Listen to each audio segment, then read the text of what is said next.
Welcome to the final blame game of the Spring Split 2017. It was a pretty epic conclusion overall with both series going to the final 5 games. Now before we dive into that, I figure a lot of people are going to ask me about the whole silver scrapes thing, so I'll indulge them. If you don't care about hearing about this, then skip to 3 minutes in the video.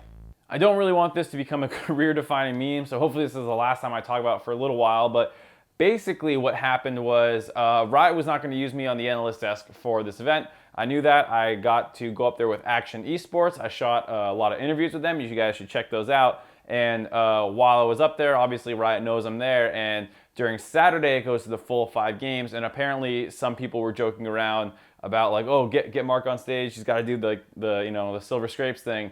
And some of the riders were joking about that. A lot of people messaged me saying that stuff as well. And then the next morning on Sunday, I bumped into Dave, who is the kind of like producer on the entire show. And he was saying like, hey man, if it goes to 5 games again, maybe we bring you up. And I was like, sounds good, dude, let's do it. This is hilarious.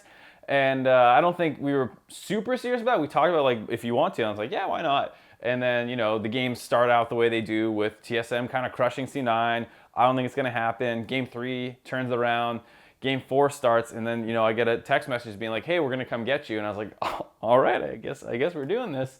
And it had zero preparation. I mean, it was literally that morning, someone joked about the idea, and that was as much like thought was put into it. And then I had like a 2-minute meeting with Dave again right before we kind of did it, where he was like, all right, you're gonna go on stage, you'll be tossed to from the analyst desk. We'll like bring the music up and then you can just kind of go with it. And I was like, yeah, okay, sounds good. Like a 30-second little thing. We don't want to go too long with it, blah, blah, blah. But there was zero rehearsal. So this was not practice. I don't know how much lead-in I was going to get. That's why I was horribly out of sync. My IFB in my ear, I couldn't hear the music, so I didn't know where I was because I didn't have it loud enough. I thought it was loud. It was like blowing on my eardrum before I went out there, but then once I was up there, I couldn't hear anything. So the whole thing was a disaster, but because it was supposed to be bad, it kind of just played into the joke even more. I know a lot of people didn't like it, some people did. Personally, I kind of agree to an extent that like, yeah, I mean, it's supposed to be really hype finals and this is a troll thing that might detract from it a little bit. But I also see the other side where it's like, this is what makes esports fun, is that it's not always super, super serious, and it is like a nice little spark and change of pace. So anyways, that's how it happened. Not planned at all, not rehearsed at all. If you guys know anything about live shows, usually you do a lot of rehearsals and stuff like that, but it's cool that Riot's down to just kind of like throw something out there and hope it works, and I did all right. Moving on to the actual topics, we've got one from the finals between C9 and TSM. The series as a whole was pretty back and forth, but a lot of fans pointed out Jensen's mistake where he got deleted in the blink of an eye. Now, was this really his fault, or was there nothing he could do about it? Starting with this play, it is a little difficult to hold this one against Jensen. The amount of damage that he took in the time frame that it happened was very surprising. Jet had a tweet about how Jensen had basically taken 2,300 damage in half a second, but the big kicker is the roughly 1,000 damage that happens in the split second. The crazy thing about this play is that there was no super obvious big damaging cooldown that he needed to dodge. You could argue maybe the Camille ult, but it didn't feel like it was totally necessary to dodge that in order to survive. That's not to say that the blame against Jensen is unfair, however. There are a number of times over the course of the series where it did not feel like he was playing up to his own standard of play. He wasn't below average the whole time either, as he had some great moments, but there are a number of small instances that I don't think Jensen would make mistakes in if he was playing in his peak form.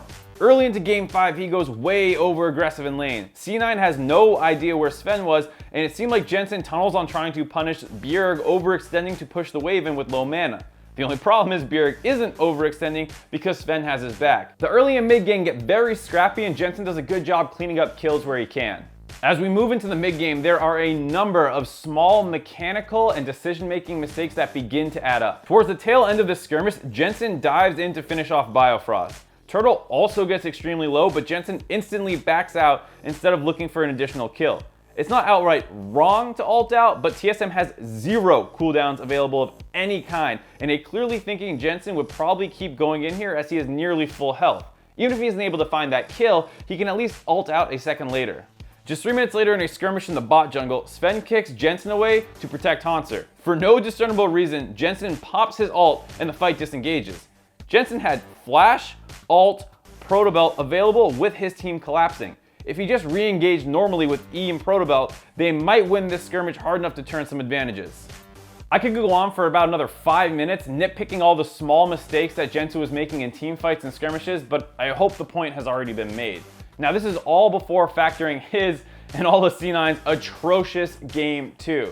Like I said, this isn't saying that Jensen was awful over the course of the series, but just that he was failing to live up to the moment. The other topic of blame this week doesn't come from a series, but instead from the MVP voting. Fans on Reddit were more reasonable than some other platforms online, but there was still an uproar about Arrow's MVP. Now, if people were just taking issue about how some people were voting, that'd be one thing, but a lot of people were saying Haunter was robbed. Now, I don't want to sit here and make this an argument about Arrow versus Haunter. I think it's fine if people voted for Haunter, and I think it's fine for fans to critique how people were voting. Those issues aside, I still found myself completely at odds with a lot of points that people were making.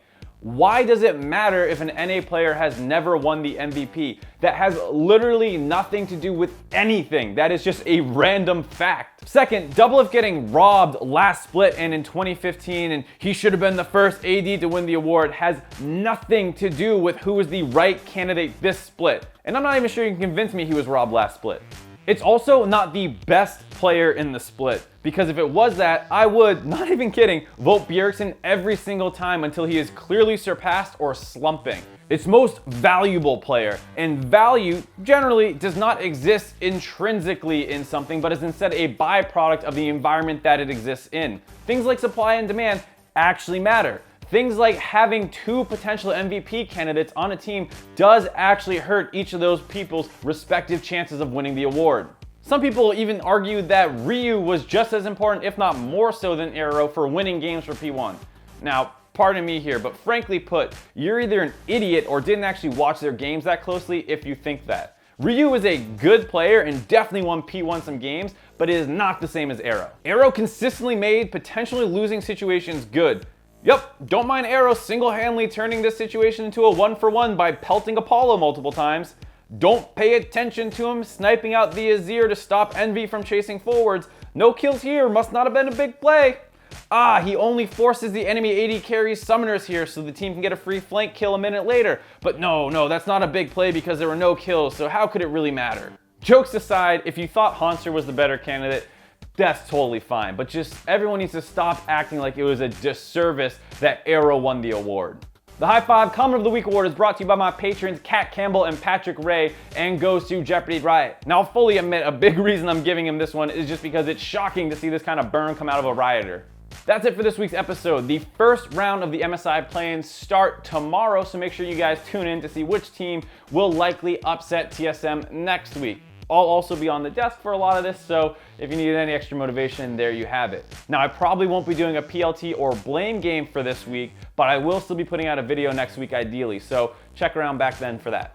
Just a friendly reminder to check out my Patreon. It is currently the only way there really is to support me because I don't have anything else set up on other websites like Twitch or something, so definitely check it out and thank you for any support you give.